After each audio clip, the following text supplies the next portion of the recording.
Every town has a house nobody talks about. In Kaede, it was the one at the end of Willow Lane, shutters closed, garden overgrown, mailbox rusted shut.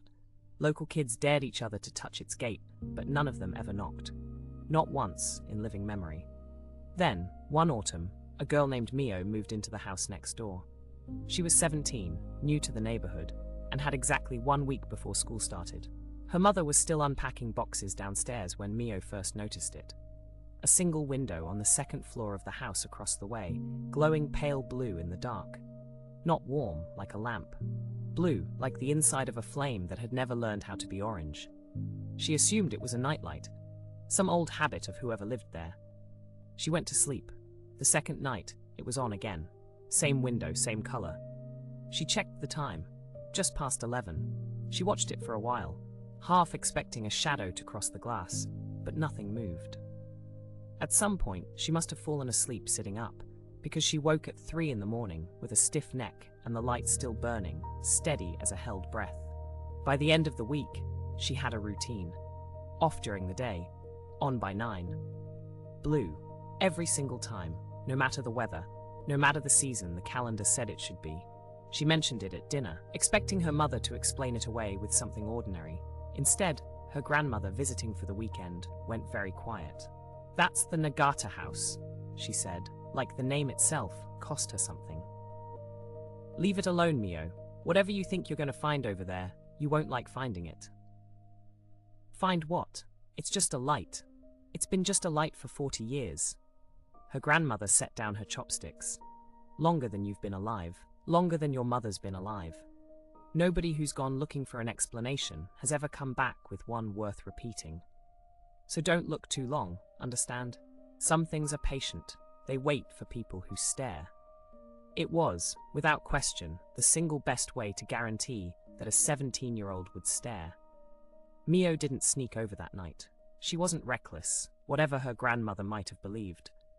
But she did start asking around, the way you do when a town is small enough that everyone's grandmother knows everyone else's business.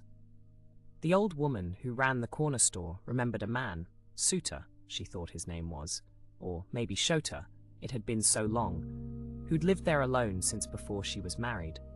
Kept to himself, walked into town maybe twice a month for rice and kerosene and nothing else, and never once stopped to talk, though he was polite enough if you talked to him first. There had been a wife once, the shopkeeper said. Nobody remembered her name either. She'd died young, a fever or an accident, the stories didn't agree.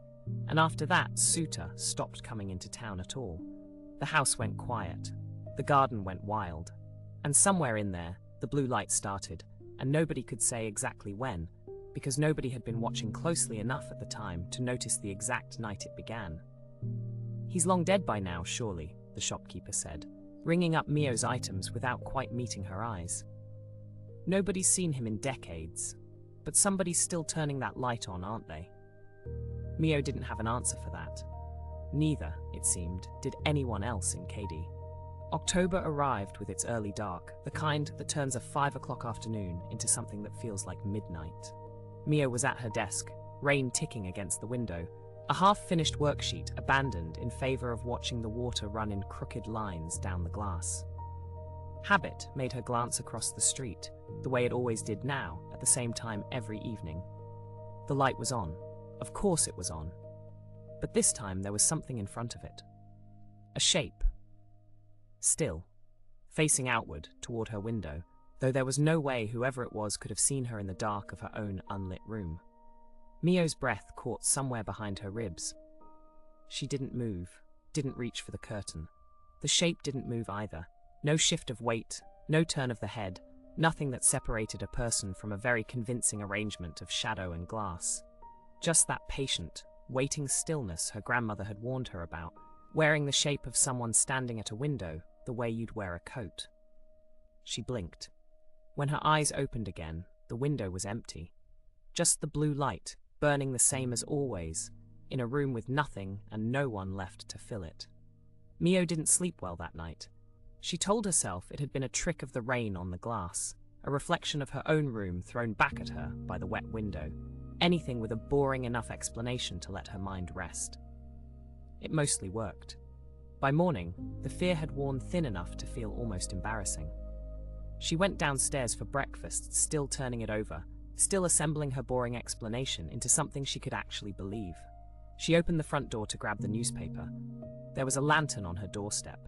Small, round, paper stretched over a thin frame, the same shade of blue as the window across the street. Unlit, cold to the touch when she crouched down and, after a long hesitant moment, picked it up. No note tucked into its handle, no card. She checked the frost dusting the porch steps, the walkway, the strip of garden between her house and the road. Nothing, no footprints, not hers from the night before, not anyone else's.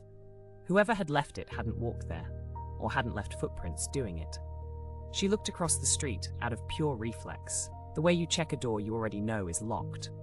The window was dark, not blue, not glowing. Just an ordinary window in an ordinary abandoned house, catching the grey morning light like every other pane of glass on the street. For the first time since Mio had moved to Willow Lane, the Nagata house looked like exactly what it was supposed to be, empty. She spent that whole day telling herself she wouldn't go over there. She spent that whole evening not quite managing it.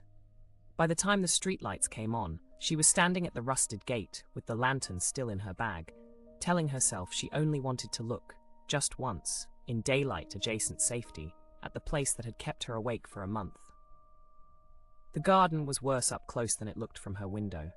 Vines thick enough to trip on, a path so overgrown she had to guess where it used to run. The front door wasn't locked. It wasn't even fully closed, swollen crooked in its frame by 40 winters of damp. She told herself that was normal for a house this old. She pushed it open anyway.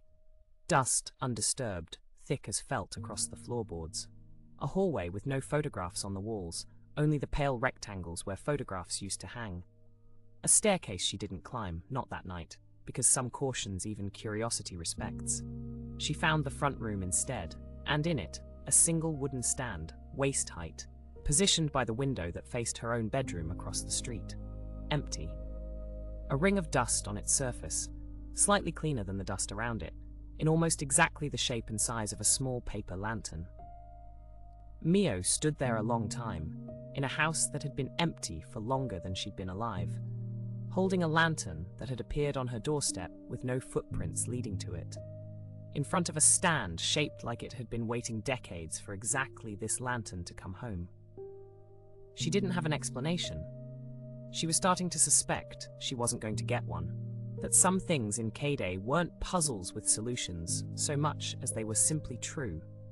The way weather is true, the way an old house settling at night is true, without needing a reason that fit neatly into a 17-year-old's understanding of how the world worked. She set the lantern down on the stand. It fit the ring of dust exactly. She never told her grandmother she'd gone inside. She never told anyone. The house's window stayed dark after that. Genuinely dark. Not the held breath kind of dark that was really just a lull between one blue evening and the next. Whatever had been keeping watch across the street for 40 years seemed finally to have stopped. Mio wanted to call it peace. She wasn't entirely sure that was the right word, but it was the one that let her sleep, so she kept it. Months passed. Winter came and went. Mio grew almost used to an ordinary view out her window. Just an old empty house, the way it should have looked all along. Almost. Because some nights, when the wind comes in off the hills a particular way, rattling the shutters on the house at the end of Willow Lane, Mio swears she can see it from her window. A small blue light, flickering once, twice, in the dark front room where a stand still waits by the glass. No lantern hangs there anymore. She keeps that one on her own desk where she can see it from her bed. But the light still flickers. Just for a moment, just long enough to notice. She stopped trying to explain it. In Kaede, she's learned some things don't wait for you to understand them. They only wait for you to notice they're still there.